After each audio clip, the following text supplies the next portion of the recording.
Your group of onlookers is 6 times more inclined to recollect what you say on the chance that you incorporate a very much outlined visual guide. We recall very little, but we listen. When you're listening, very little is recalled because a lot of things throw you off, and you don't. And of what you listen, very little stays, processes through your mind, and you actually get what you're listening to, which is why visual aids is the topic here and why they are so important.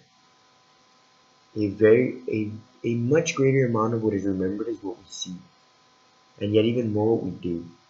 The more concerned your group of onlookers will get in the presentation, the more mindful they will be, and the more probable they are to recall what you say. If you use a lot of visual aids, for example, I use a lot of visual images showing what I am saying. You will recall what I am saying because you will see it, and then you will know what I'm talking about. Other than when I'm just speaking and you're not getting what I'm saying, you're just listening to it. All presentations can be upgraded using visual guides. Here are some of the visual guides usually used. Some examples are powerful images. For example, it can be creative and fun. Animation to a certain extent. While animations can be fun, too many flashing icons may overwhelm your audience or steal the spotlight from key information. For example, if I use a lot of funny animation, they might think it's more of a joke instead of a serious matter.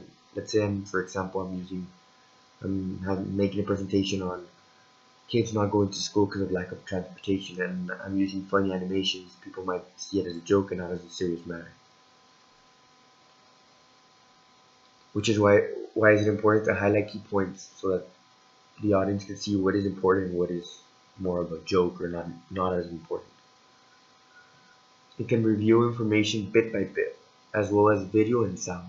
On the other hand, if we are to use bad visual aids, it often can have the opposite effect, leaving your audience confused or even frustrated with the topic at hand. For example, if I'm talking about something and my visual aids are horrible, for example, if I forget my feedback, people will be like, where's the feedback? If I don't proofread it, it might be all bad grammar, bad this, and people will get thrown off.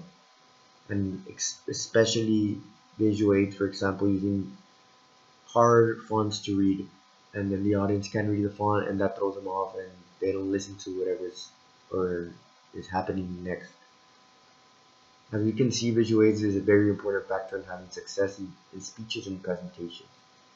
So as you could see, if you want to have success, make sure you use a lot of visual aids to keep your audiences focused and make you succeed in schoolwork when it comes to having a presentation in front of you, or in work, or in anything in life.